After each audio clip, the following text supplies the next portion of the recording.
Hello, everyone, and thank you for joining us for another episode of the Financial Commute. I'm your host, Chris Galeski. Here to join me in the conversation today around equity compensation is my partner and wealth advisor, Mike Rudow. Mike, thanks for joining me. No, thanks for having me. I get excited whenever I get to be a guest because I'm such a big fan of yours. One of the areas of financial planning or conversations that we love to have with clients is around equity compensation. It's It can be complex at times, but people often have a large part of their own individual net worth tied up into it. It becomes a serious conversation, and with that serious conversation comes a taxable impact. And so these conversations are just a lot of fun from my perspective. Yeah. And I mean, one, let's get an understanding of what equity compensation is. And it's pretty straightforward, right? It's a non-cash payment of ownership in a company. Yeah. And it could be to a private company or a public company. Equity compensation is often, a form of payment, and sometimes to kind of have an alignment of interest, but also kind of keep really good talent within the organization for a long period of time. Yeah. And that's one of the main reasons why it's used. What I found was interesting through the research that Ian did was that about 87% of public companies offer some form of equity compensation. Whereas if you're a private company, it's only around 30%. There are some reasons for that. No, absolutely. And there's multiple ways you can use equity as compensation, right? And I think we'll dive into each way that can be presented to an employee. You've got non-qualified stock options. You've got ISOs, which is incentivized stock options, which is basically a qualified stock option. You've got restricted stock units, which is essentially stock as salary, right? And then you've got an employee stock purchase plan, which is an elective plan, which allows employees to basically buy stock or equity into a company at a discounted rate. Yeah. So let's start with the easiest one, which is the employee stock purchase plan.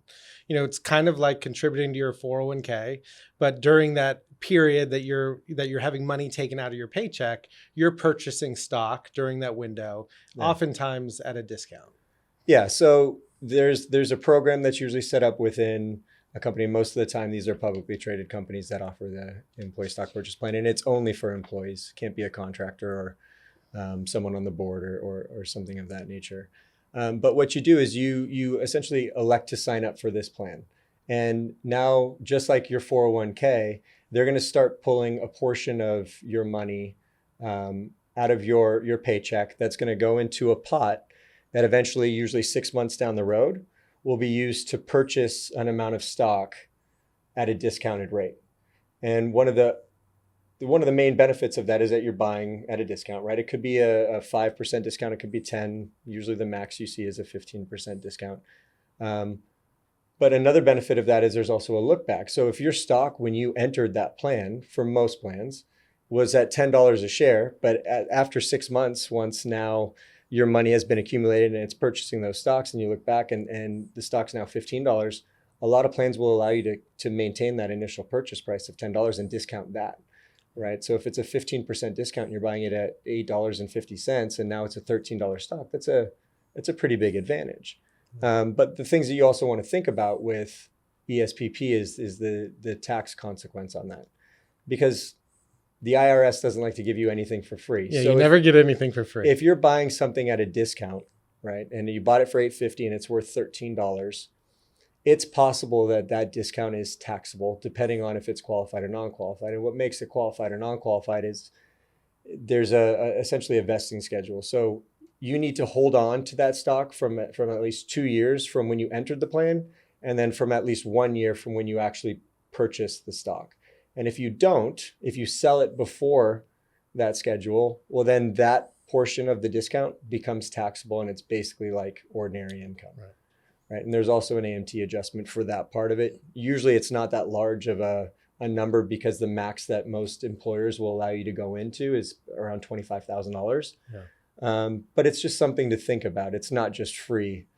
It's not a free discount that you're getting. But if you hold on to it for those qualification periods, then that essentially disappears, and any gains that you have then moving forward will be capital gains. And a lot of these studies say that, hey, if you have employees that are owners of your stock, they are more involved in the business. They're more interested, excited to come to work. And, if that stock does well, I think of like a lot of the baristas at Starbucks, they have that employee stock purchase plan available to them, and all of a sudden they're like, wow, this company's done well. I've done well. It's a way to kind of bring energy into the company. Yeah. You want everyone rowing the boat in the same direction, right? And if your, net worth is, tied up 10% in your company, you're pulling for that company to continue to do better, so that the value of that stock continues to increase and your net worth continues to increase. So that makes sense. There's a lot of other studies that say, the average person that has some form of equity compensation, I think it's primarily non-qualified stock options, incentivized stock options, or restricted stock units. Around 32% of their overall net worth is tied up in the company stock. That's relatively high, and we should pay attention to over concentration one company. But let's talk about restricted stock units. I love restricted stock units because it's easy from my perspective. Yeah. It's no different than a cash bonus, but instead of a cash bonus, you are getting shares of the company stock, and it's your choice whether you want to continue to own it beyond vesting date or not. Yeah. Well, like you said, when you get a cash bonus, it's there in cash. You can use it, you could save it, you can reinvest it. But one thing's guaranteed is you're going to be paying tax on that, right? Ordinary income tax, payroll tax, that's getting taxed. When you're receiving RSUs, the second that they vest, no matter what you do with it, you're getting taxed on that, just like it's normal compensation. Yeah. And a lot of people don't realize that when they're receiving these stock shares, they're taxed as if that was salary. Yeah. And so here's where that could be a problem is, say you receive, $30,000 of RSUs, and that vests, and now you just recognize $30,000 of income. What if the stock goes down 10% the next day? Now you have $27,000 that you're paying $30,000 of tax on. There's associated risk with that people really don't understand when they're doing planning around these things. A lot of times they think, oh, I got these RSUs, I'm just going to hold on to this stock. Right. Which is why you see such a high concentration, 30% of people's net worth tied up into their business. And it's not necessarily a bad thing to hold on to some of that, but maybe looking at the areas that you have opportunity to accumulate equity in a company. It doesn't always have to be through RSUs. It could be through an ESPP. It could be through non-qualified or incentivized options, right? Where it's a different tax treatment. Because the last thing you want to do is pay tax on money that you never actually got. Well, and that's why I like to ask the question, when somebody's receiving restricted stock units, oftentimes they're given to them and they vest over a 3 or 4 year period where you're getting a third a year for 3 years or 25% a year for 4 years. Yeah. And I ask them the simple question, if you got this money in cash today, would you buy the stock at this price? If your answer is no, you should probably sell it. Yeah. And oftentimes you still have more stock that you own or that will be vesting down the road. Yeah. But with restricted stock units, they're pretty simple. They can get confusing. People think that they can't sell the shares, but once they've vested, they're yours. You can do anything you want. If you own the shares after vesting for at least a year, any of that future growth can be taxed at long-term capital gains. But if you sell it within that first year of vesting, you're subject to the short-term capital gains rule, which could be ordinary income. Yeah. And back to your original point, RSUs are used a lot for retention of quality employees. Yeah. Right. Because a lot of times there's a 4 or 5 year vesting schedule, and they know that they're getting, 50 shares in 6 months, another 50 shares in 18 months, another 50 shares and so it keeps them motivated to stay with the business and continue to contribute, because they don't want to leave money on the table. So they might be getting outside offers because they're, a talent in the industry. But they know that if they leave, those RSUs are gone. Yeah. Right.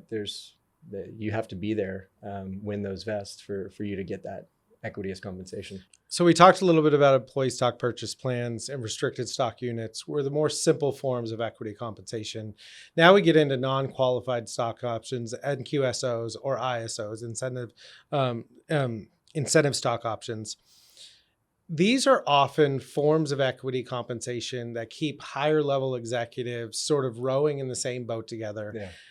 If the stock does very, very well over a short period of time, you can create an enormous amount of wealth through these programs. Yeah. So let's talk a little bit about that. Let's start with NQSOs. I think it's a little bit simpler than ISOs. It's easier to start with NQSO because it'll make ISOs make more sense. So with a non-qualified stock option, you're getting the option to purchase equity, usually over a vesting period. So let's give an example of, I've got 100 NQSOs, 100 shares of non-qualified stock options that are going to vest over 5 years. So we're going to have 20 vesting in each year. And it's going to be an expiration of 10 years 10 from years. now. Usually there's a 10-year expiration on that.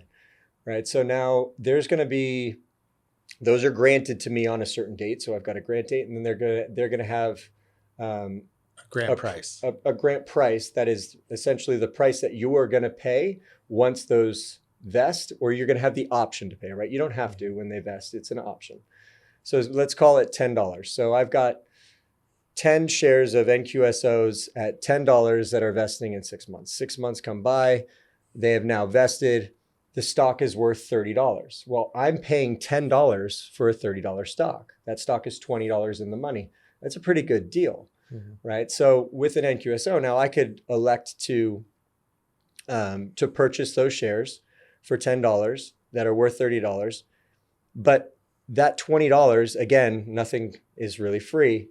That $20, the IRS is viewing as income. So you're going to pay ordinary income tax on that delta, right? Now, if you hold on to that and you don't sell the shares, you hold on to it for a year, anything past that is going to be long-term capital gains. If there's gains and you sell within a year, then it's going to be short-term capital. Yeah, because you can exercise and hold the stock, or you can exercise and sell the stock. And there's a lot of other options where you can do like a cashless exercise where you're selling enough shares to cover that $10 per share and then holding on to the shares or taking the cash for the rest of it. But there's another trap that people get into is they don't have enough withholding for taxes. So they're gonna exercise their stock options, maybe use that money, maybe hold the shares, sell the shares. But then when they get their tax bill, a lot of times if they didn't do planning around it, they're surprised because that's recognized as ordinary income.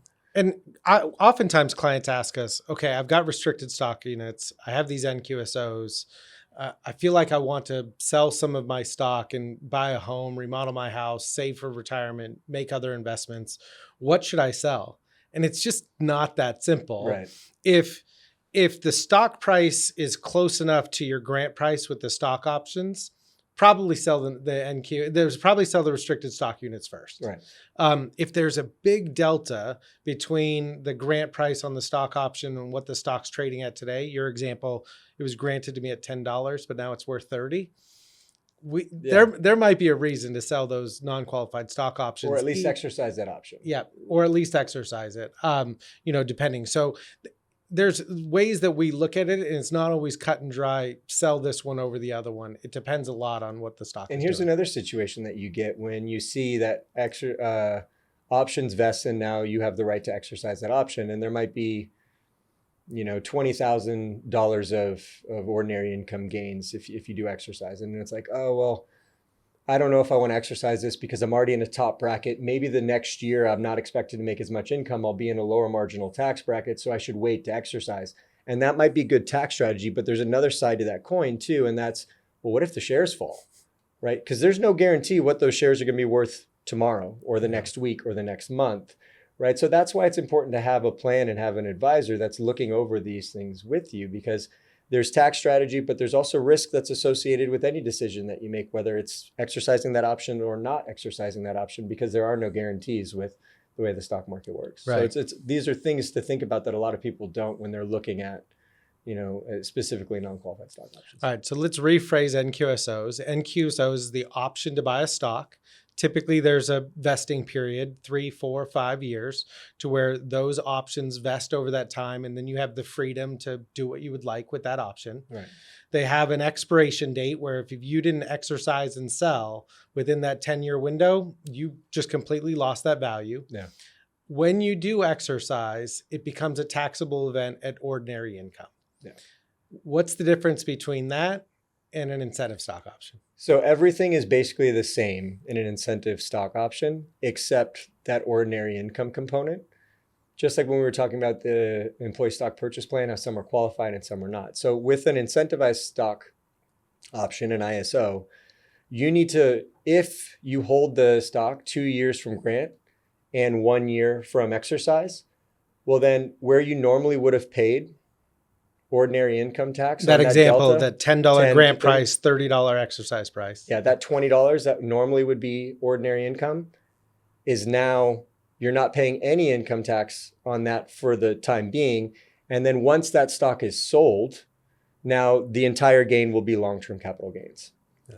Right? So it's a huge benefit from a tax perspective, but it's only if you're holding that stock position at least 2 years from grant and 1 year from exercise. Yeah. And then after that, right, now anything beyond that is long-term capital gains. ISOs are becoming more rare in the industry, and QSOs are a lot more popular. And it's interesting, you go through times where companies will switch between giving restricted stock units and giving stock options. Yeah. And it's all because of stock price. If your company's stock price has been flat for 10 years, all of a sudden the executives are going, I don't want these options. They're not worth any value. Right. Let's go to restricted stock units. Whereas if you've got a company where the stock price is doing well, they're going to say, I want more restricted stock units, less. Right. I mean, I want more stock options, less restricted stock units. It's fascinating how that shifts over time. Yeah, but it's also fascinating how markets can dictate what companies are doing, because if you have an incentive stock option and if you don't meet the vesting requirement, right, it just turns into a non-qualified stock option. And if you're in a really volatile market where your stock's going up 30%, down 20%, up 20%, a lot of times you're getting uneasy sitting and waiting because you're thinking like, my options are going to be worthless if I sit and have to hold them for this whole vesting period, right? If I have to hold them for 2 years from grant and 1 year from exercise. So a lot of times what people were doing is they were taking their ISOs and they were ending up becoming NQSOs, non-qualified stock options anyway, because they were selling them the second that they were really profitable. Right.